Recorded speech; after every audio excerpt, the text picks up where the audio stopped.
1963년 12월 6일 서울 동작구 출생으로 홍신학원 설립자 나채성의 사녀 중 장녀입니다. 그의 할아버지는 전남 영양군 도포면 출신이죠.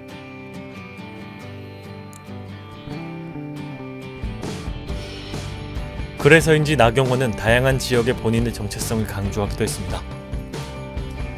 개성초 시절 연기교사로 서인석이 방문, 뛰어난 미모를 알아보고 연극부 활동을 하기도 했습니다.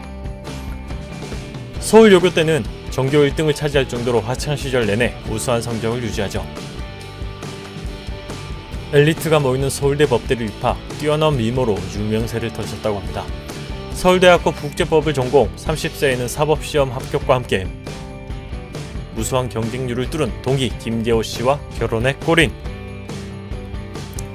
현재 남편은 고등법원 판사로 재직 중에 있습니다. 사법연수원 24기 중 10위 내의 우수한 성적으로 수료했죠.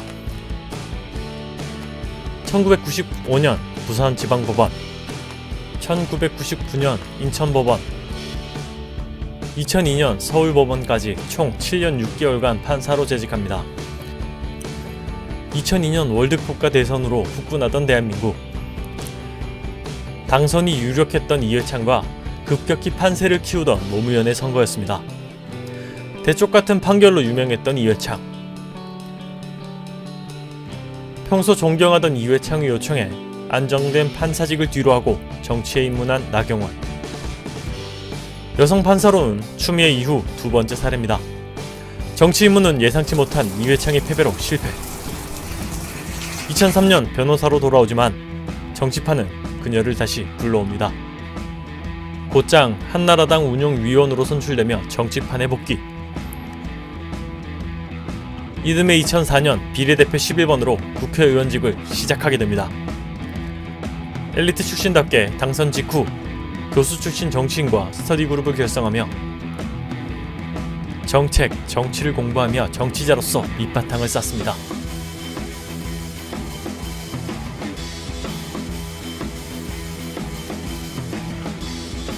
나경원의 정책에는 유독 장애인 관련 정책이 많은 편입니다. 그 이유는 아픈 가족사가 존재하기 때문이죠. 1남 1녀 중 딸이 다운 증후군을 앓고 있기 때문입니다. 본인이 느꼈던 차별과 힘든 노고가 정책에서 많이 반영되었던 것 같습니다. 장애아동 연구 모임인 위켄 설립, 한나라당 장애인 복지특위 위원장을 역임하기도 합니다. 2004년 감사에서 이명박 시장의 관제대모 5억 사용은 허위라고 주장하며 이듬해 원내부 대표로 임명됩니다. 그리고 당에서 입지를 다져가죠. 오세훈 서울시장 캠프에 합류하며 전요옥에 이어 대변인으로 얼굴을 알립니다. 노무현 전 대통령의 전시작전 통제권 환수와 관련해서 이렇게 얘기했습니다.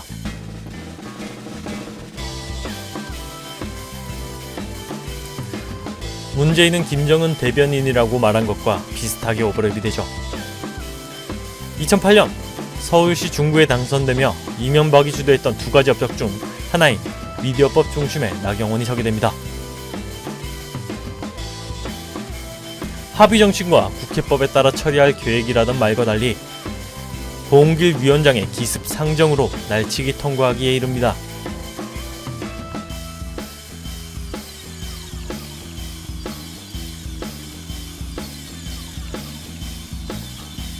오세훈 서울시장이 무상급식 투표 무산을 책임지고 사퇴하며 공석이 된 서울시장직을 놓고 박원순과 박빙의 대결을 펼칩니다.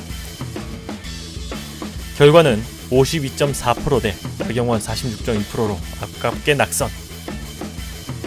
어차피 당이 공천 안 했을 것이란 말로 회의감을 드러내기도 하죠. 2014년 정몽준 의원이 서울시장 출마로 공석이 된 동작구 선거에 출마하며 이번엔 야권 단일 후보 고 노회찬 의원과 대결에서 승리하며 새누리당 유일의 여성 3선 의원으로 이름을 날리게 됩니다. 이후 외교통일위원장에 당선되며 헌정사상 최초의 외교통일부 여성위원장으로 등극하기도 합니다. 당시 남북 상황뿐 아니라 주변국과의 관계도 나쁜 상황이었는데요. 리퍼트 미국 대사 피습 사건, 일본의 교과서 도발, 일본 군함도 유네스코 등재, 주한미군 탄저군 배달 사고 등 이에 프랑스 파리 테러 등 다양한 현안에도 발빠르게 잘 대응했다는 평가를 받고 있습니다. 북한 문제는 유엔 결의안을 최초로 제출했으며 지속적인 관심과 활동의 결실이 유엔 북한인권사무소 결립으로 이어집니다.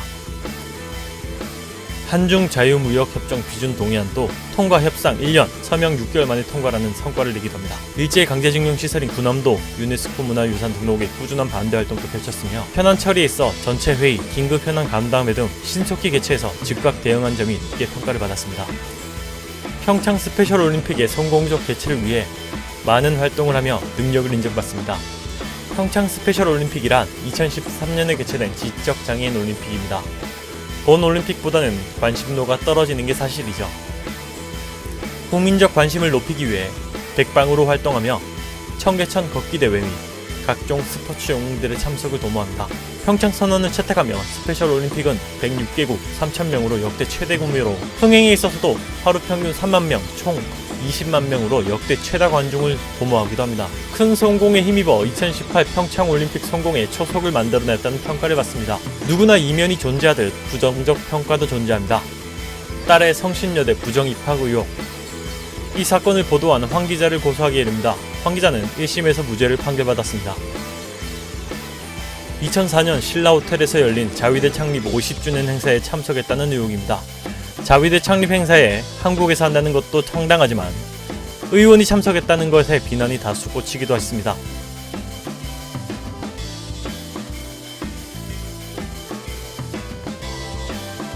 이런 해명에도 비난은 그칠 줄 몰랐는데 한국정신대문제대책협의회 윤미향 대표는 모르고 갔다는 주장은 사실과 다른 해명이라 반박했습니다. 한나라당 대변인 시절 이명박의 BBK 동영상 관련 발언이 큰 문제가 되기도 했습니다.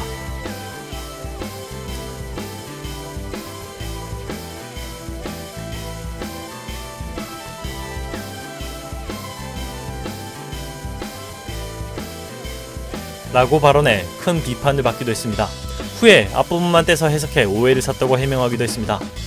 가장 큰 논란은 장애인 목욕 봉사 노출인데 취재진을 대동하고 장애아동의 알몸 목욕 장면을 착연한 것이 큰 빈축을 산 것입니다. 그것도 장애 관련 정책 활동과 장애딸을 가진 나경원 의원이라는 점에서 큰 비난을 샀습니다.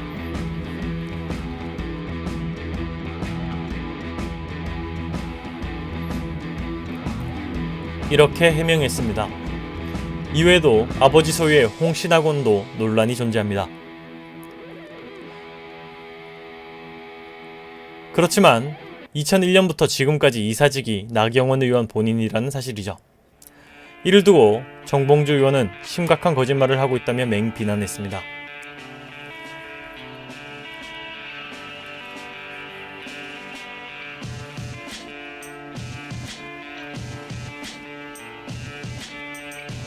행정실장이 감사자료를 불태워버렸다고 해명했지만 오히려 논란을 더 키우게 되었습니다. 스페셜 올림픽 성공에 큰 기여로 평창올림픽 조직위원으로 함께합니다. 남북 단일팀 반대를 주장했으며